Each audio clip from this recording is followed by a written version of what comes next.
بسم اللہ الرحمن الرحیم۔ السلام علیکم ورحمۃ اللہ وبرکاتہ۔ بسم اللہ الرحمن الرحیم۔ عزیز طلباء اکرام، ایم اے اسلامیات کے مضمون فقہ و اصول الفقہ کا آج ہمارا سبق نمبر 40 ہے، جس کا عنوان ہے دور حاضر کا مسئلہ عورت کی شہادت۔ آپ جانتے ہیں کہ پچھلے سبق میں بھی ہمارا یہی عنوان رہا تھا، یہی موضوع رہا تھا، اسی کے کچھ بقیہ عناوین پر آج دوبارہ سبق نمبر 40 میں ہم بات کرتے ہیں۔ تو نیا سبق شروع کرنے سے پہلے پچھلے سبق کا ہم خلاصہ دیکھتے ہیں کہ پچھلے سبق میں ہم نے مرد اور عورت کے درمیان جو جسمانی فرق اور ان کا جسمانی امتیاز تھا اس کے بارے میں بات کی تھی، اور ساتھ ہم نے مرد اور عورت کے فرائض میں جو فرق ہے، شریعت کی طرف سے عائد کردہ فرائض میں، دونوں کے فرائض میں فرق ہے، اس پر ہم نے تفصیلاً بات کی تھی۔ ایسے ہی ہم نے مرد اور عورت کا شہادت کی اہلیت میں برابر ہونا، یعنی مرد اور عورت دونوں شہادت کا تحمل کرنے، شہادت کا اہل اور مکلف ہونے میں برابر ہیں، اس پر ہم نے تفصیلی بات کی تھی۔ اور پچھلے سبق کے آخر میں ہم نے اہلیت شہادت میں مرد اور عورت کا برابر ہونا، اس پر قرآن مجید سے دلائل پیش کیے تھے، جن سے یہ ثابت ہوا تھا کہ شہادت کی اہلیت اور مکلف ہونے میں عورت مرد کی طرح ہے، مرد کے برابر کھڑی ہے۔ تو آج کے اس سبق میں انشاءاللہ ہم ان امور پر بات کریں گے جن میں مرد اور عورت کی شہادت برابر ہے، اور ان امور پر بات کریں گے جن میں صرف عورت کی شہادت معتبر ہوتی ہے، ان میں مرد کی شہادت معتبر نہیں ہوتی۔ ایسے ہی ہم بات کریں گے ان مالی اور معاشی احکامات کے بارے میں جن میں مرد اور عورت کی شہادت میں فرق ہے، اور ایسے ہی پھر آخر میں ہم بات کریں گے کہ اس فرق کی وجوہات کیا ہیں کہ شریعت نے ان مالی اور معاشی احکامات میں مرد اور عورت کے شہادت کے عدد میں، شہادت کی تعداد میں فرق رکھا ہے۔ یہ فرق رکھنے کی وجوہات کیا ہیں؟ ایسا کیوں کیا ہے شریعت نے کہ ایک مرد کو دو عورتوں کے برابر قرار دیا گیا ہے کہ مرد ایک گواہی دے دے کافی ہو جائے گا، لیکن اگر عورتیں ہوں تو اس کی جگہ دو عورتیں گواہی دیں تو پھر کافی ہوگی۔ اس فرق کی وجوہات پر انشاءاللہ ہم بات کریں گے۔ اب ہم ان امور پر بات کرتے ہیں جن میں مرد اور عورت کی شہادت اور گواہی برابر ہے۔ شہادت اور گواہی سے متعلق قرآن اور حدیث میں جو نصوص ہیں ان سے یہ ثابت ہوتا ہے، یہ واضح ہوتا ہے کہ بعض امور میں عملی طور پر مرد اور عورت کی شہادت کے درمیان کچھ فرق نہیں ہے بلکہ کامل مساوات ہے۔ اس کی مثال، سب سے پہلی مثال جو ہے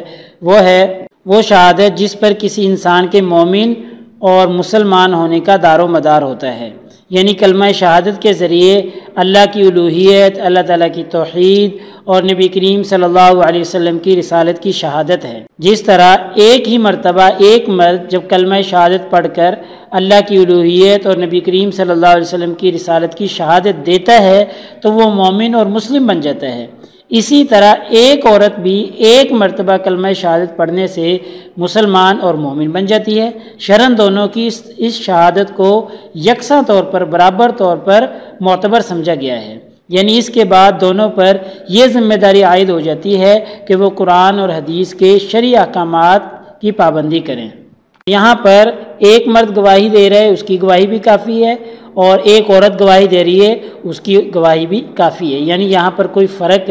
نہیں ہے۔ اسی طریقے سے ایک اور شہادت ہے جس کی ادائیگی میں مرد اور عورت دونوں کی حیثیت مساوی ہے، وہ ہے لعان کی شہادت، جس کا ذکر سورۃ النور کی آیت نمبر 6، 7، 8 اور 9 میں ہے۔ ان آیات میں جس طرح حد قذف سے بچنے کے لیے شوہر کی طرف سے 4 حلفیہ شہادتوں کا ذکر ہے، اسی طرح بیوی کی طرف سے حد زنا سے بچنے کے لیے حلفیہ 4 شہادتوں کا ذکر ہے، یعنی دونوں کی طرف سے شہادتوں کی تعداد برابر ہے۔ ایسا نہیں کہ مرد کی شہادتوں کی جو تعداد ہے وہ عورت کی شہادتوں کی تعداد سے زیادہ ہو یا دگنی ہو، ایسا نہیں، بلکہ دونوں کی تعداد کو برابر رکھا گیا ہے۔ تو اس مثال میں، اس امر میں بھی ہم نے دیکھا کہ مرد اور عورت دونوں شہادت میں برابر ہیں، کسی کو کسی پہ ترجیح نہیں دی گئی ہے۔ اس کے ساتھ کچھ امور اور کچھ معاملات ایسے بھی ہیں جن میں عملاً صرف عورت کی شہادت معتبر ہوتی ہے، حالانکہ مرد بھی شہادت کا اہل ہوتا ہے، شہادت کا مکلف ہوتا ہے، لیکن ان امور میں صرف عورت کی شہادت معتبر ہوتی ہے، مرد کی شہادت معتبر اور قابل قبول نہیں ہوتی۔ ان معاملات اور امور سے ایسے امور اور معاملات مراد ہیں جن کا علم خاص طور پر عورتوں کو ہی ہوا کرتا ہے، مثلا ولادت کے وقت بچے کی حالت کہ وہ زندہ تھا یا مردہ تھا یا کس طرح پیدا ہوا تھا، تو یہ معاملہ صرف عورت ہی بتا سکتی ہے، اور اس معاملے میں صرف عورت کی ہی گواہی قبول کی جائے گی اگرچہ وہ ایک ہی ہو، اس میں مرد کی گواہی قابل قبول نہیں ہے۔ یا ایسے ہی دوسرا معاملہ ہے کہ اپنا دودھ پلانے کا معاملہ جو ہے کہ کسی بچے کو عورت نے دودھ پلایا یا نہیں پلایا، اور اگر پلایا ہے تو پھر عورت کی گواہی چلے گی، اگر نہیں پلایا تو پھر انکار پر عورت کی گواہی قابل قبول ہوگی، مرد کی شہادت، مرد کی گواہی اس معاملے میں قبول نہیں کی جائے گی۔ ایسے ہی حیض اور نفاس کی حالت کے جو معاملات ہیں ان میں بھی عورت کی گواہی کا اعتبار کیا جائے گا، مردوں کی گواہی شرعاً جائز نہیں ہوتی، چونکہ مردوں کے لیے شرعاً یہ جائز نہیں ہوتا کہ وہ اس طرح کے امور پر نگاہ ڈالیں اور معلوم کرنے کی کوشش کریں، خواہ وہ محرم ہی کیوں نہ ہو۔ لہٰذا اس طرح کے معاملات میں مردوں کی شہادت کا اعتبار نہیں کیا جائے گا، صرف عورت کی شہادت کا اعتبار کیا جائے گا، خواہ وہ ایک ہی کیوں نہ ہو۔ اس صورت میں ایک عورت کی شہادت کو، اس کی گواہی کو بھی قبول کر لیا جائے گا۔ اب ہم بات کرتے ہیں کہ مالی معاملات میں، معاشی امور میں مرد اور عورت کی شہادت میں جو فرق ہے وہ کس طرح کا فرق۔ تو پہلی بات تو یہ یاد رکھیں کہ بعض امور اور بعض معاملات ایسے ہیں جن میں مرد اور عورت دونوں کی شہادت معتبر اور درست تسلیم کی جاتی ہے،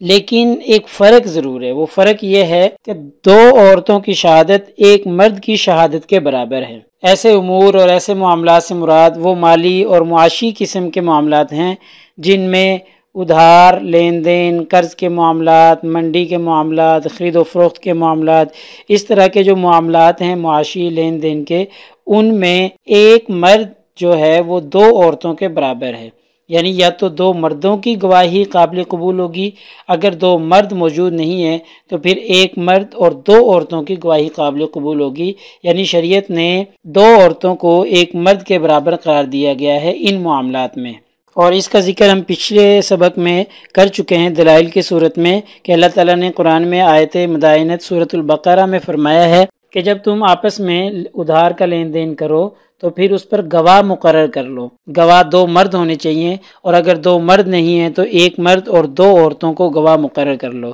تو اب یہاں پر دیکھیں اللہ تعالیٰ نے دو عورتوں کو گواہ مقرر کرنے کے لیے فرمایا ہے، کیونکہ یہ جو معاملات ہیں ادھار لین دین کے، قرض کے، یہ معاشی اور مالی معاملات ہیں، اور قرآن میں معاشی اور مالی معاملات کے بارے میں دو عورتوں کی گواہی کو قابل قبول قرار دیا گیا ہے، ایک مرد کے برابر قرار دیا گیا ہے۔ اب ہم بات کرتے ہیں جو آج کے ہمارے سبق کا اہم عنوان ہے کہ اللہ تعالیٰ نے دو عورتوں کو ایک مرد کے برابر کیوں قرار دیا گیا ہے شہادت۔ تو اللہ تعالیٰ نے ایسا کیوں کیا ہے؟ سب سے اہم سوال یہ ہے، یہ فرق اللہ تعالیٰ نے کیوں رکھا ہے؟ تو اس فرق کی وجوہات کیا ہیں؟ تو اس فرق کی سب سے پہلی وجہ یہ ہے کہ بازار، منڈی سے تعلق رکھنے والے تجارتی معاملات سے چونکہ عورتوں کے مقابلے میں مردوں کا واسطہ زیادہ رہتا ہے،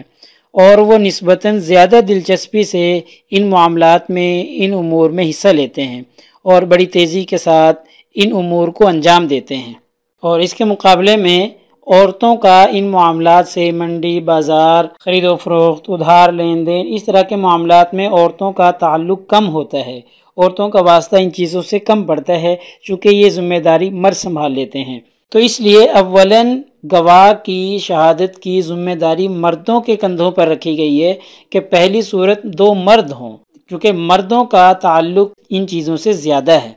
ہاں اگر مرد موجود نہیں ہے تو پھر اللہ تعالیٰ نے بتا دیا کہ ایک مرد ہو جائے اور دو عورتیں گواہ بن جائیں، دو عورتوں کے اوپر بھی ایک مرد کا جو بوجھ ہے گواہی کا، جو ایک مرد برداشت کرتا تھا، تو دو عورتیں اس گواہی کے بوجھ کو برداشت کر لیں، دو عورتیں گواہ بن جائیں، چونکہ ان کا واسطہ منڈی، بازار، لین دین، خرید و فروخت کے معاملات سے بہت کم ہوتا ہے، اس لیے دو عورتوں کو ایک مرد کے برابر قرار دیا گیا ہے۔ دوسری وجہ جو ہے میں یہ سمجھتا ہوں کہ شہادت اور گواہی میں مرد اور عورتوں کے درمیان اللہ تعالیٰ نے جو فرق رکھا ہے یہ فرق اس وجہ سے نہیں کہ عورتوں میں اہلیت شہادت میں کچھ کمی ہے، کوئی نقص ہے یا کوئی برائی ہے، اس وجہ سے نہیں فرق رکھا اللہ تعالیٰ نے، بلکہ اس کی ایک وجہ وہ اللہ تعالیٰ کی مہربانی اور اللہ تعالیٰ کی رحمت ہے عورتوں پر۔ عورتوں کو زحمت اور تکلیف سے بچانا ہے، جو شہادت اور گواہی کے سلسلے میں عدالت جانے آنے اور قاضی اور جج کے سامنے پیش ہو کر شہادت دینا، ان صورتوں میں گواہ کو ضرور کچھ نہ کچھ پریشانیاں برداشت کرنا پڑتی ہیں، تو اللہ تعالیٰ نے اس زحمت سے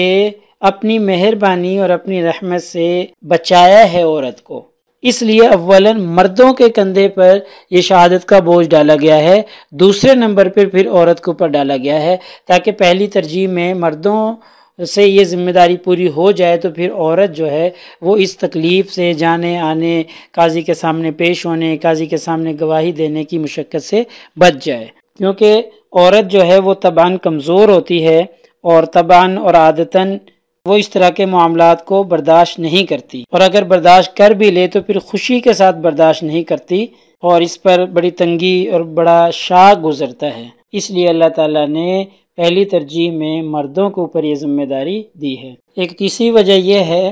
کہ ہم نے پیچھے پڑھا ہے کہ عورتوں کا اسلام کے مطابق جو اصل ذمہ ہے، اصل ذمہ داری ہے، وہ ہے گھریلو معاملات کو دیکھنا۔ اب اگر عورت کے اوپر پہلی ترجیح میں ہی یہ ذمہ داری شہادت کی ڈال دی جائے اور وہ بھی عدالت آنے جانے لگ جائے تو پھر اس کے گھر کے جو معاملات ہیں وہ ڈسٹرب ہو جائیں گے،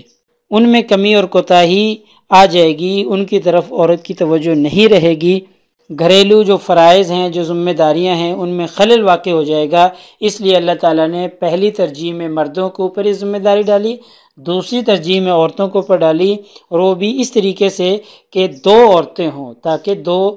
دونوں کا آپس میں میلان رہے، ایک دوسرے کی وجہ سے آپس میں دلچسپی رہے، اجنبیت پیدا نہ ہو۔ اس لیے اللہ تعالیٰ نے دو عورتوں کو گواہ بنانے کے لیے فرمایا ہے۔ بہرحال خلاصہ یہ ہے کہ اس بات کا یہ مطلب لینا ہرگز درست نہیں ہوتا کہ عورت کی اہلیت شہادت مرد کی اہلیت شہادت سے کم اور نصف ہے یا کمزور ہے، یا عورت کی اہلیت شہادت میں کوئی نقص ہے، ایسا نہیں، کیونکہ اگر ایسا ہوتا تو کسی معاملے میں بھی تنہا ایک عورت کی شہادت معتبر نہ ہوتی۔ حالانکہ ہم نے پیچھے پڑھا ہے کہ کتنے ہی معاملات ایسے ہیں جن میں تنہا ایک عورت کی شہادت معتبر ہو جاتی ہے،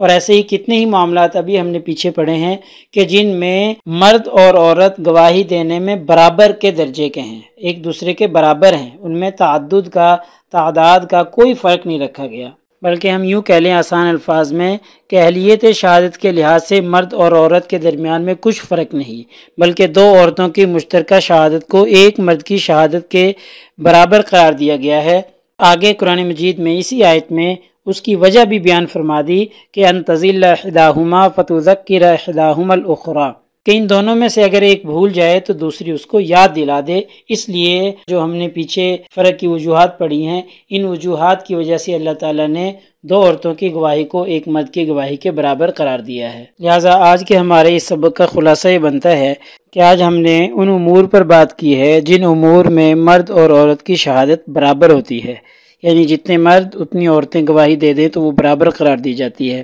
ایسے ہی ہم نے اس سبق میں ان امور پر بھی بات کی ہے جن میں صرف شہادت جو ہے عورت کی معتبر ہوتی ہے، اس میں مرد کی شہادت معتبر نہیں سمجھی جاتی، مرد ان میں گواہی نہیں دے سکتا۔ ایسے ہی ہم نے آج کے سبق میں ان احکامات پر، ان مالی اور معاشی احکامات پر بات کی ہے جن میں مرد اور عورت کی شہادت میں فرق ہے، یعنی جن میں اللہ تعالیٰ نے دو عورتوں کو ایک مرد کے برابر قرار دیا ہے، ان کے بارے میں ہم نے تفصیلاً بات کی ہے کہ دو عورتوں کی گواہی ایک مرد کے برابر ہے ان معاملات میں جو مالی اور معاشی لین دین قرض کے معاملات ہوتے ہیں۔ اور پھر آخر میں ہم نے اس کے فرق کی وجوہات پر بات کی تھی کہ اللہ تعالیٰ نے جو یہ فرق رکھا ہے دو عورتوں اور ایک مرد کا، اس فرق کی وجوہات کیا ہیں، چند وجوہات پر ہم نے تبصرہ کیا تھا۔ انشاءاللہ اگلے سبق نمبر 41 میں ہم بات کریں گے دور حاضر کے مسئلہ پوسٹ مارٹم پر۔ جزاکم اللہ خیر۔ السلام علیکم ورحمۃ اللہ وبرکاتہ۔ انشاءاللہ بہت جلد سبق نمبر 41 میں دوبارہ ملاقات ہوتی ہے۔